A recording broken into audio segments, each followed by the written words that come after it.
Bună, dragilor, și bine ați venit la o nouă filmare. De această dată te invit la o citire generală, în cadrul căreia vreau să analizez relația dintre tine și o anumită persoană sau relația dintre tine și ceilalți la modul general vorbind. Să vedem ce gândiți, ce simțiți, ce este la baza manifestărilor fiecăruia în momentul de față, în viitorul apropiat, dar și finalizarea acestei situații.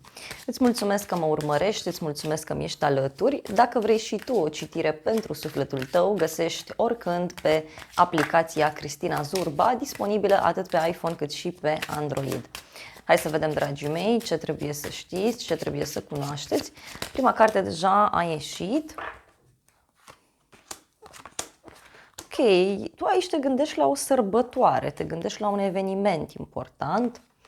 Văd că te bucuri foarte mult de viață, te bucuri foarte mult de ceea ce ai în jurul tău. Consider că totul este așa ca o petrecere, ca o sărbătoare. Ok, văd aici niște discuții foarte sincere în casă, discuții poate legate de întemeierea unei familii sau discuții în general legate de sufletul tău, legate poate chiar și de stabilitatea relației în sine. Unii poate vă doriți aici o casă, vă doriți o familie, vă doriți ceva serios. Energia din relație, da? Foarte frumos. Aici văd că în acest moment poate să fie o relație mai veche sau o relație oficială. Discutăm și despre un moment în care poate relația este mai rece, adică nu se comunică la fel de mult, sentimentele poate nu sunt atât de mult spuse. Da? Pentru unii mai văd și o relație de la muncă sau o relație oficială. Simt energia unei relații vechi, da? Poate să fie și o situație în care e ca și cum sunteți legați unul de celălalt. Avem aici o perioadă în care ești influențat foarte mult de către un copil sau de dorința de a avea un nou început.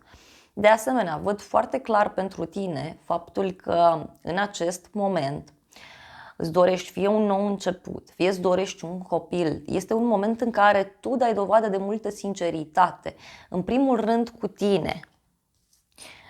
În inima ta, o scrisoare. Deci aici poți să primești o veste pentru sufletul tău.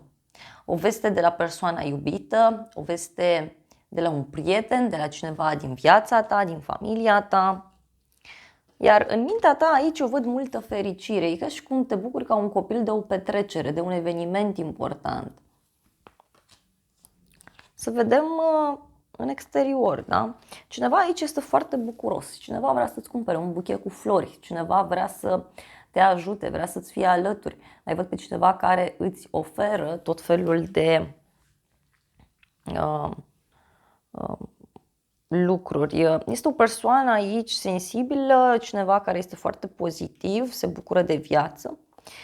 Uite, este cineva aici în jurul tău care se simte norocos să te întâlnească.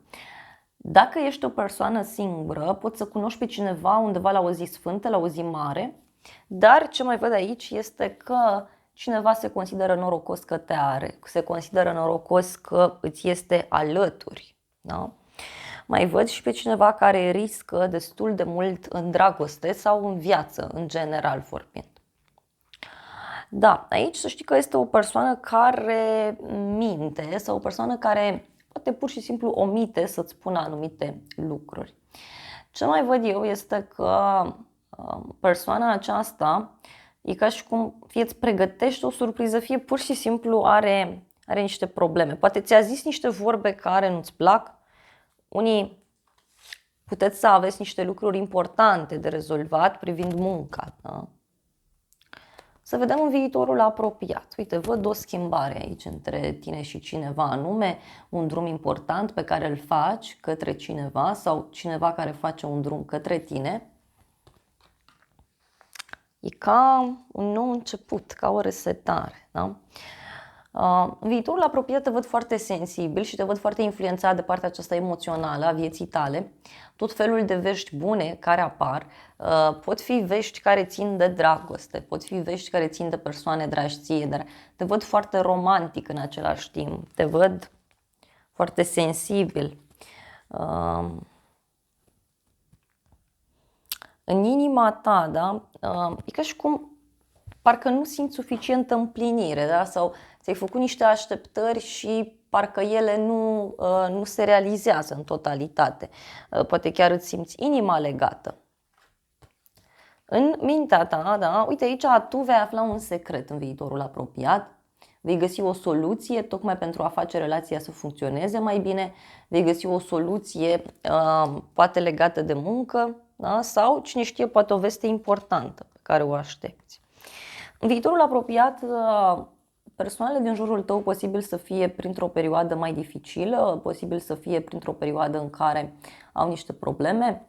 Poate e cineva din jurul tău care poate are niște discuții, poate are mult de lucru, poate trece printr-o vreme mai rea. Da? Și ce mai văd aici este că în viitorul apropiat cineva se sacrifică. Da?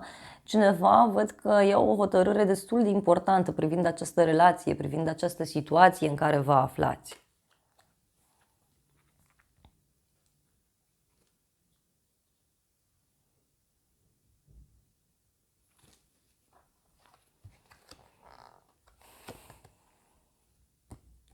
Văd o persoană în viitorul apropiat, aici cineva e ca și cum îți spune îți sunt fidel sau îți sunt prieten, îți sunt alături.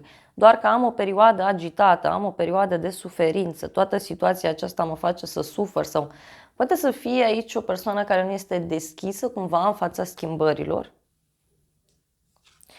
În continuare, da, în continuare văd aici că ceva, bineînțeles, se va finaliza, ceva se va încheia dintr-un anumit punct de vedere. E ca și cum s-a scurs timpul, s-a ajuns la un nivel, s-a ajuns undeva într-un punct în care nu se mai poate continua. Ei, aici, în viitor, nu știu, te văd așa, fie influențat de o persoană vicleană, fie în viitor te văd aici cu o istețime foarte, foarte mare, poate chiar, știu eu, o să încerci să te bucuri mai mult de viață. Poate să fie și faptul că vei încerca să cucerești pe cineva în viitorul apropiat. Și aici, da, uite, niște discuții care vor avea loc, foarte serioase, clarificatoare. Pot fi discuții care ajută, pot fi discuții care vă ajută, exact la ce ziceam, să rezolvi ceva important. Poate ai un prieten care are o problemă și vine și îți spune, poate este ca un fel de iubire neîmplinită. În inima ta, uite, va fi un bărbat, da? Dacă ești femeie. Poate te îndrăgostești, nu știu. Dacă ești bărbat, te vei concentra foarte mult și pe tine, pe plăcerile tale, pe sufletul tău. Văd aici în viitorul tău faptul că urmează să întâlnești o persoană sigură pe ea, puternică, este o persoană care ți este alături, care te ajută, dar în alte cazuri, atenție, este vorba despre cineva care are niște probleme, ca să zic așa. Da? E ca și cum cineva vrea să te cunoască, cineva vrea să te studieze în viitorul apropiat. Și mai avem aici copacul. Deci e clar aici că lucrurile se schimbă radical, da? Dintr-un anumit punct de vedere. Și schimbarea, să știi că are legătură cu problemele prin care fie un prieten trece, fie persoana iubită, cineva din jurul tău. Și de acolo lucrurile se schimbă destul de mult. Vreau să clarificăm puțin povestea, să vedem de la ce pornește tot. Da? Ce e cu sacrificiul acestui om? Deci vei primi o scrisoare, vei primi un mesaj, poate o veste legată de o problemă de sănătate sau cineva sau persoana asta e ca și cum o să-ți declare că suferă sau că are o problemă. Poate să fie și o problemă în casa sau o problemă cu rudele. Da?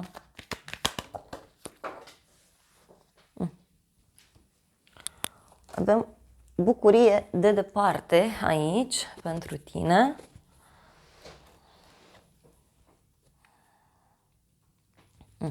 Cineva poate să reacționeze într-un mod ciudat. Aici. Ai pe cineva care va trece aici prin niște schimbări.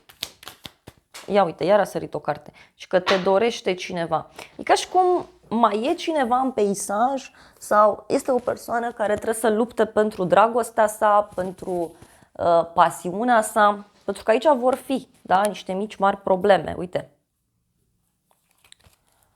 Și ia să vedem cum se transformă povestea, ce se întâmplă.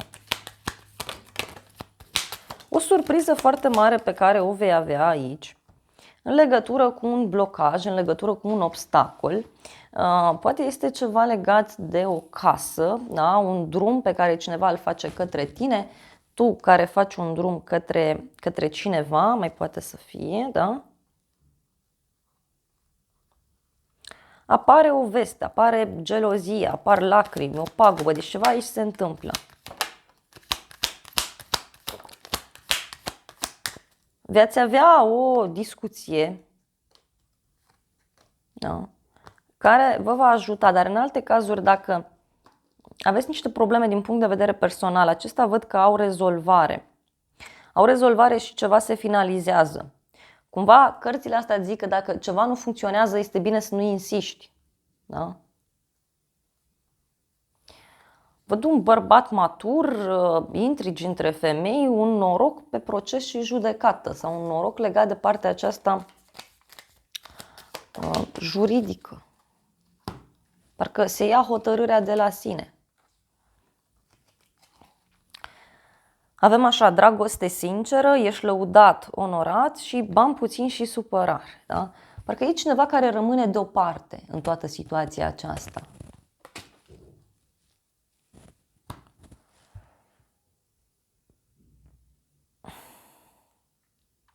Da. Și aici apare schimbarea. Mai vreau un mesaj, dar de la ce apare schimbarea? Că deodată totul se schimbă, devine serios, devine stabil. Ei, da. Un triunghi avem aici, o alegere. Deci cineva trebuie să facă o alegere. De aici e problema. Poate să fie o alegere care ține și de muncă. Și avem ceva ce se termină într-un timp scurt sau foarte rapid. Avem aici un bărbat brunet.